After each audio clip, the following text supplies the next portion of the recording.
Assalamualaikum warahmatullahi wabarakatuh. Salam sejahtera untuk kita semua, sahabat ruang advokasi yang saya hormati. Hari ini saya akan membahas seputar hukum keluarga, bil khusus tentang perceraian. Nah, akhir-akhir ini banyak perkara cerai yang saya tangani. Adapun latar belakang terhadap perceraian tersebut, ya ini diakibatkan karena bisa saja dari adanya pihak ketiga, kemudian salah satu pihak melakukan kekerasan atau kekejaman atau penganiayaan kepada pihak lain, dan juga perselisihan di dalam keluarga yang kemudian sulit untuk hidup rukun lagi.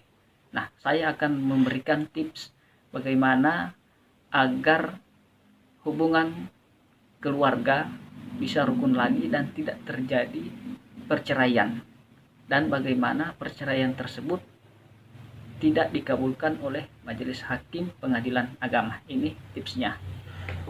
Yang pertama yang perlu Anda ketahui, bahwa setelah gugatan diajukan di dalam persidangan pengadilan agama, tentu dimulai dulu mediasi.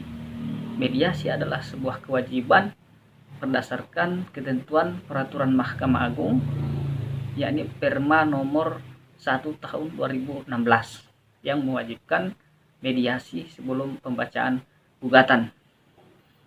Selanjutnya, di dalam mediasi tersebut tentu para pihak, baik penggugat maupun tergugat, ataupun pemohon maupun termohon, harus mengajukan alasan-alasan yang relevan dengan kasus yang terjadi, yakni mengenai perceraian. Kenapa sampai terjadi perceraian, terus apa yang menimbulkan hingga diajukannya perceraian tersebut di hadapan pengadilan agama. Nah, setelah itu, ketika upaya mediasi kemudian gagal, maka tahap selanjutnya akan masuk kepada pembacaan gugatan. Terhadap gugatan tersebut, pihak penggugat atau termohon harus membantah dalil-dalil yang disampaikan di dalam posita maupun petitum gugatan atau permohonan. Tentunya dalil-dalil tersebut dalam bantahan tergugat atau termohon harus relevan sehingga dapat diterima oleh majelis hakim yang mengadili perkara tersebut.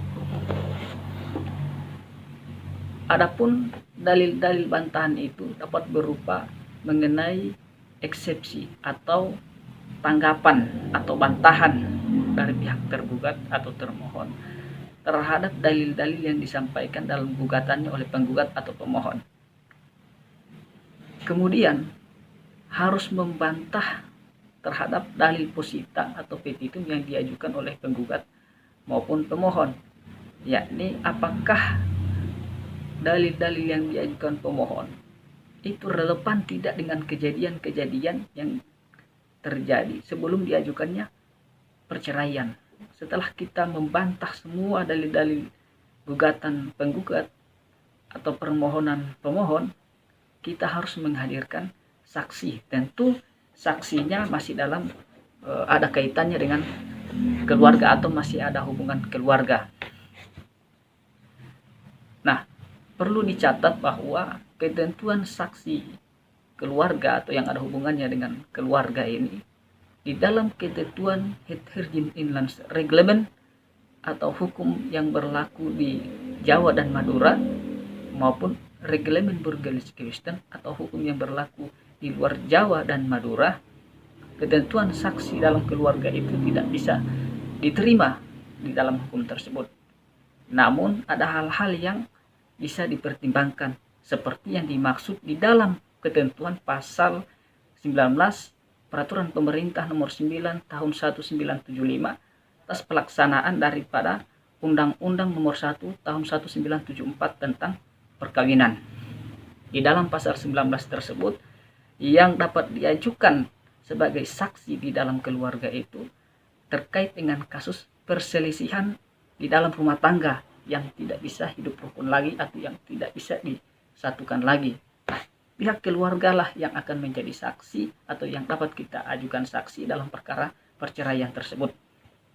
Kemudian yang terakhir, saya berharap agar jangan pernah salah satu pihak meninggalkan rumah. Karena di dalam praktik yang selama ini saya dampingi perkaranya itu, bahwa untuk mempertahankan hubungan keluarga, upaya terakhir yang kita lakukan, jangan pernah meninggalkan rumah apapun yang terjadi, sehingga itu akan menjadi pertimbangan majelis hakim yang memeriksa, memutus dan mengadili perkara ini untuk menentukan tidak dikabulkannya permohonan atau gugatan perceraian tersebut. Saya kira ini yang dapat saya sampaikan. Namun sebelumnya silakan like, subscribe, and komen. Tentunya seputar hukum keluarga silakan dikomentari atau ada yang perlu ditanyakan. Nantinya saya akan membuat video-video yang tentunya bermanfaat buat sahabat-sahabat sekalian, tentu dalam hal perceraian atau bagaimana caranya menjaga agar sahabat ruang advokasi ini tidak mengalami keretakan rumah tangga, dan apabila diajukan perceraian pasti masih bisa ada jalan keluar. Terima kasih. Assalamualaikum warahmatullahi wabarakatuh.